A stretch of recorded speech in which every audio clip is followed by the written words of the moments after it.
అక్రమాలపైన CBI enquiry చేయాలని చెప్పి demand చేస్తూ, అలాగే దీనికి కారకులైనటువంటి రాష్ట్ర విద్యాశాఖ మంత్రిగా ఉన్నటువంటి లోకేష్ని రాజీనామా చేయాలని, అలాగే రాష్ట్రంలో వారి అధికారంలోకి రావడానికి ఇచ్చినటువంటి ప్రధానమైనటువంటి హామీల్లో రాష్ట్ర యువతకి సంబంధించి 3,000 రూపాయలు నిరుద్యోగ భృతి ప్రతి నెల ఇస్తామని చెప్పి ఇచ్చినటువంటి హామీని, అలాగే ఫీజు రీయింబర్స్మెంట్ బకాయిలు తక్షణమే చెల్లించాలని, అది విద్యా దీవెన కానీ వసతి దీవెన కానీ ఉన్నటువంటి దాదాపు 6,000 పైచిలకు కోట్ల రూపాయలు బకాయిలు చెల్లించాలని చెప్పి డిమాండ్ చేస్తూ రాష్ట్ర వ్యాప్తంగా వైఎస్ఆర్ కాంగ్రెస్ పార్టీ ఒక కార్యక్రమాన్ని చేపట్టడం జరిగింది. ఇప్పటికే మొన్న 28వ తారీఖున రాష్ట్రంలో ఉన్నటువంటి అన్ని జిల్లా కేంద్రాల్లో కూడా పెద్ద ఎత్తున ర్యాలీలు యువజన విద్యార్థి విభాగాల ఆధ్వర్యంలో నిర్వహించాం. మొన్న 31వ తారీఖున రాష్ట్ర వ్యాప్తంగా అన్ని జిల్లా కేంద్రాల్లో కూడా జిల్లా కలెక్టర్లకి రిప్రజెంటేషన్ చేశాం.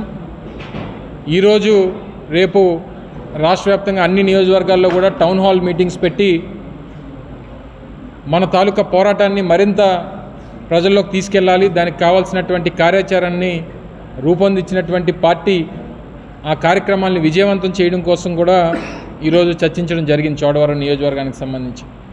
అందులో భాగంగా రేపు 6, 7, 8, 9 4 రోజుల పాటు రిలే నిరాహార దీక్షలు అన్ని మండలాల్లో కూడా నిర్వహించాలని చెప్పి పార్టీ నాయకత్వం పిలుపు మేరకు జగన్మోహన్ రెడ్డి గారి ఆదేశాల మేరకు 4 రోజుల పాటు 4 మండలాల్లో కూడా కార్యక్రమం నిర్వహించాలని చెప్పి నిర్ణయం తీసుకోవడం జరిగింది. అందులో భాగంగా 6వ తారీఖున చోడవరం మండలం అలాగే చోడవరం టౌన్ హెడ్ క్వార్టర్లో, 7వ తారీఖున రావికంతంలో, 8వ తారీఖున రోలుగుంటలో, 9వ తారీఖున బుచ్చేపేటలో 4 రోజులు రిలే నిరాహార దీక్షలు చేపట్టాలని చెప్పి పార్టీ నిర్ణయం తీసుకోవడం జరిగింది. అలాగే 10వ తారీఖున కూడా పెద్ద ఎత్తున నియోజకవర్గ స్థాయిలో కూడా ఒక ర్యాలీని నిర్వహించాలని, ఇది రాష్ట్ర వ్యాప్తంగా 175 నియోజకవర్గాల్లో కూడా ఈ ర్యాలీలు నిర్వహించాలని చెప్పి కూడా పార్టీ అధ్యక్షుల వారు జగన్మోహన్ రెడ్డి గారు ఆదేశించడం జరిగింది.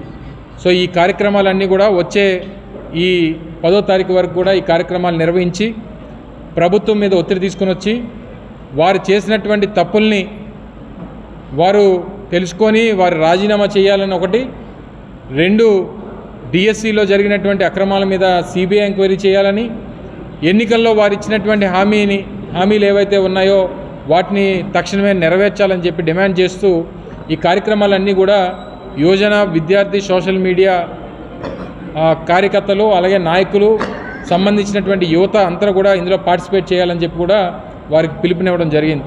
సో తప్పకుండా వీటిని విజయవంతం చేయాలని, ఇప్పటికే రాష్ట్ర వ్యాప్తంగా జరుగుతున్నటువంటి అనేక అన్యాయాలు అక్రమాలు ఏవైతే ఈ ప్రభుత్వం చేస్తూ ఉందో వీటిని అన్నింటినీ కూడా ఎప్పటికప్పుడు ప్రశ్నిస్తాం.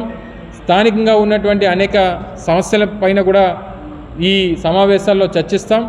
10వ తారీఖున జరిగేటువంటి ర్యాలీలో కూడా ముఖ్యంగా చోడవరం నియోజకవర్గానికి సంబంధించినటువంటి అలాగే మాడుగుల చోడవరం నియోజకవర్గ ప్రాంతంలో ఉన్నటువంటి రైతులు ఆధారపడి ఉన్నటువంటి గోవాడ షుగర్ ఫ్యాక్టరీకి సంబంధించినటువంటి ఈ బకాయిల మీద కూడా ఒక కార్యాచరణ తీసుకోవాలని చెప్పి నిర్ణయం తీసుకోవడం జరిగింది.